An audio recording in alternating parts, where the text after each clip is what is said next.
ఈ important topic మాట్లాడడానికి ముందు మన అఖండ భారత్ జర్నీ పిరమిడ్స్కు సంబంధించిన వీడియోస్ ప్రేమ్ టాక్స్ ఓటీటీలో పబ్లిష్ అయ్యాయండి. సో ఎవరైతే సబ్స్క్రైబ్ చేసుకున్నారో మీరు ఈ 3 వీడియోస్ కూడా చాలా ఇంపార్టెంట్ వీడియోస్, చాలా కష్టపడి చేశాము. సో మీరు చూడవచ్చు, మీ పిల్లలకు కూడా చూపించవచ్చు. సో ఎవరైనా సబ్స్క్రైబ్ చేసుకోకపోతే ప్రేమ్ టాక్స్ ఓటీటీకి సబ్స్క్రైబ్ చేసుకోండి. ఇది అన్ని విధాలా ఉపయోగపడుతుందని నేను పూర్తిగా నమ్ముతున్నాను. సో ఇప్పుడు టాపిక్లోకి వెళ్ళారు అనుకోండి. ఇరాన్ వాళ్ళు వాడుతున్న ఈ మిసైల్స్ ఉన్నాయి చూసారా, బ్యాలిస్టిక్ మిసైల్స్. ఇందులో మీరు గమనించారనుకోండి, thank you India, thank you people of India, ఇలాంటి మెసేజ్లు అండి. సో ఒక్కసారిగా ప్రపంచానికి అర్థం కావడం లేదు, ఇరాన్ వాడే ఈ మిసైల్స్లో ఈ భారత్ పేరు ఏమిటి అంటే, మనం ఏమైనా మన డిఆర్డిఓ వాళ్ళు ఈ మిసైళ్ళు తయారు చేసి ఇరాన్కి పంపించారా, దానిని వాళ్ళు వాడుతున్నారా? కాబట్టి ఓపెన్గా ప్రపంచానికి చెప్పాలి కదా, భారత్ మాతోనే ఉంది, మాకు సపోర్టుగా ఉంది, కాబట్టి వాళ్ళు ఇలా మాకు మిసైళ్ళు తయారు చేసి ఇచ్చారు. ఇలాంటి ప్రచారాన్ని ఇరాన్ చేస్తుందా అంటే అలాంటిది ఏమీ కాదండి. ప్రపంచానికి తెలుసు, మనకి తెలుసు, ఇరాన్కి కూడా తెలుసు. మరి ఎందుకండి థ్యాంక్ యూ ఇండియా అని అంటున్నారు? ఇదొక మేజర్ ఇష్యూ కదండి. ఇప్పుడు అమెరికా వాడికి కోపం వస్తుంది, ఇజ్రాయెల్ వాళ్ళు మన ఆప్తమిత్రులు, వాళ్ళకి కోపం వస్తుంది. ఎందుకు ఇరాన్ ఇలా చేస్తుంది? సింపుల్ అండి. వాళ్ళ కారణాలు ఏమిటి అంటే, మిలన్ 2026లో మీకు వాళ్ళ ఓడ ఒక దానిని అమెరికా వాళ్ళు సబ్మెరైన్ పెట్టి ఎలా ధ్వంసము చేశారో, ఇంకొక ఓడను మనం కాపాడము కాదు, కొచ్చి పోర్టులో ఆశ్రయం ఇచ్చాము.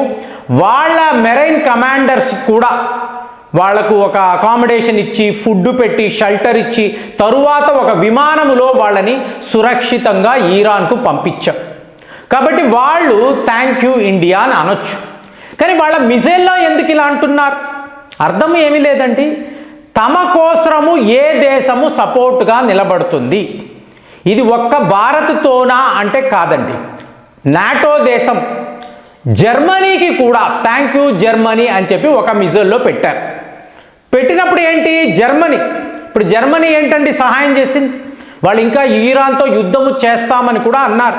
కానీ ఇక్కడ ఏమైంది, జైశంకర్ గారు ఆయన చేసిన ట్రిక్, ఆయన చెప్పిన విధానము జర్మనీకి కూడా అమెరికా యొక్క ఈ కుట్ర అర్థమయ్యింది.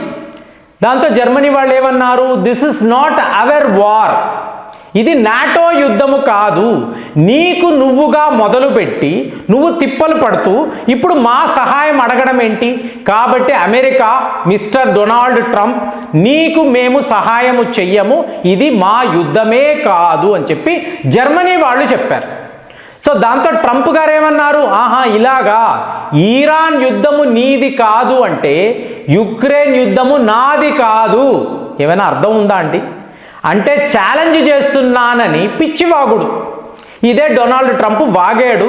కానీ ఇరాన్ ఏమంటుంది, జర్మనీ అలా చెప్పి మాకు అనుకూలంగా, మాకు సపోర్ట్గా నిలబడ్డారు.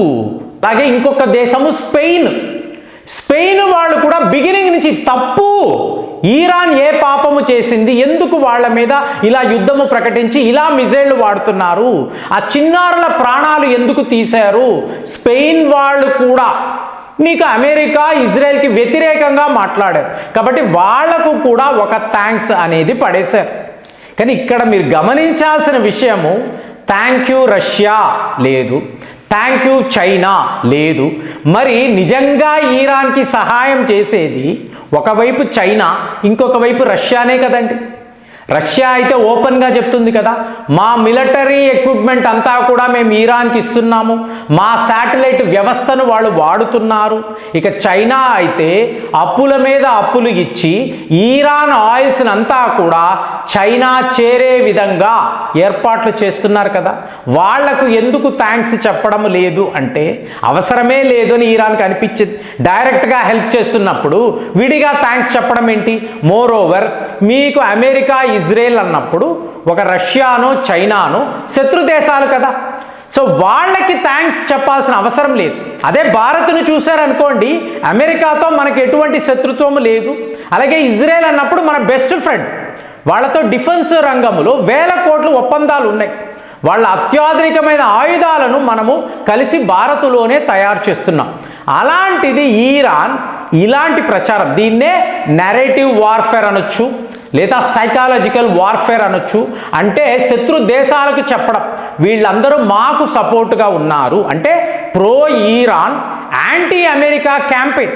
కానీ ఇక్కడ వ్యవహారం ఏంటంటే, ఇప్పుడు బూబియన్ ఐలాండ్స్ అని అంటారు కదండి, కువైత్ వద్ద మీరు ఇప్పుడు యుద్ధాన్ని గమనించారనుకోండి, హయ్యెస్ట్ డ్యామేజ్ ఎవరికి జరిగింది అంటే కువైత్కేనండి.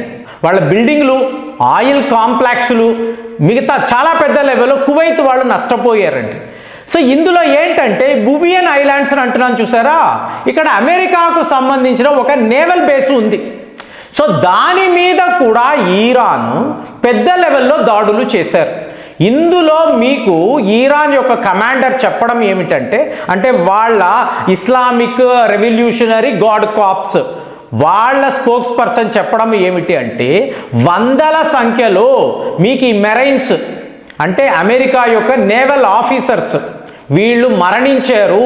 ఇది వాళ్లకు తిరుగులేని నష్టం. సో మాతో పెట్టుకున్నారు, ఈ యుద్ధము ఒక లెవెల్కి వెళ్ళింది. ఇవాళ మేము 83rd వేవ్ అండి. ఏంటండి వేవ్స్ అంటే, మీకు లెక్క ప్రకారం ఫస్ట్ వేవ్, సెకండ్ వేవ్ ఇలాగా ఈరాన్ యొక్క దాడులు మొదలయ్యాయి. ఇవాళ వాళ్ళు ఏం చెప్తున్నారంటే 83వ వేవ్ని మేము వాడుతున్నాం, అంటే పలానా ఆయుధాలను పలానా ప్లేసెస్లో. ఇక్కడ యుద్ధములో చాలా గొప్ప విషయం ఏమిటి అంటే, మీకు ప్రిసిషన్ అండి.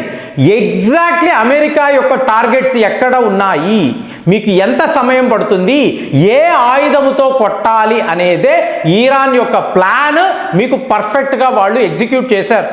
ఒక అమెరికానో ఇజ్రాయెలో చేశారు అనుకోండి, ఆశ్చర్యపోవడానికి ఏం లేదు. ఎందుకంటే అలాంటి ఒక సాఫిస్టికేటెడ్ మీకు ఎక్విప్మెంట్ వాళ్ళ దగ్గర ఉంటుంది.